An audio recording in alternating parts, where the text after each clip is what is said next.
Je dois faire le rempotage de mon Aeschyhanthus marmoratus zebra. Elle est énorme. Elle est dans vraiment un tout petit pot de rien. Le terreau est complètement sec. J'arrive pas à l'hydrater correctement, malgré qu'elle va très bien. Donc, je vais aller la sortir de son pot, puis faire un ménage dans les racines, puis la rempoter dans un pot d'une grandeur qui va lui convenir mieux. Puis ce que je fais en même temps, c'est que j'enlève toutes les petites fleurs comme ça avant qu'elles ne tombent par terre puis qu'elles s'assèchent. Donc, un beau ménage aujourd'hui pour cette magnifique plante avec des superbes feuilles épaisses et vraiment très exceptionnelles.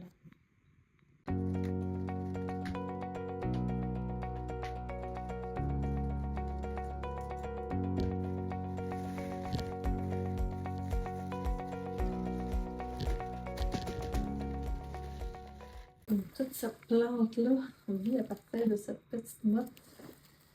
Et j'ai même des tiges qui voulaient sortir par en dessous. Donc, c'est des racines qui changent en tiges. Donc, on va aller faire un beau ménage, essayer de défaire la motte qui est très très compacte. On va aller me servir d'un petit pic pour essayer d'aller aérer tout ça.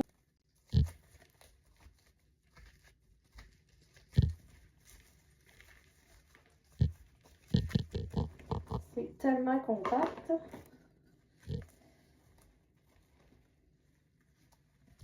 Ça va y faire beaucoup de bien.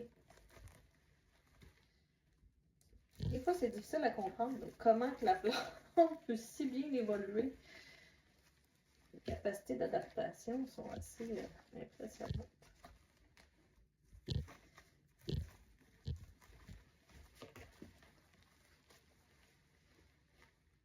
La motte est défaite. J'ai préparé un beau pot.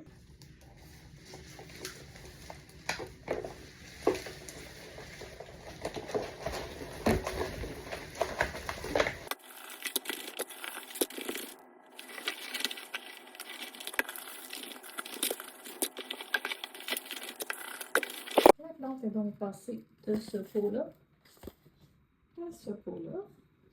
J'ai essayé de ramener un petit peu de tige de l'autre côté parce qu'elle veut s'en aller toutes du même bord. Et j'en ai profité pour faire des boutures. Certaines dans l'eau et d'autres directement en terreau. À suivre.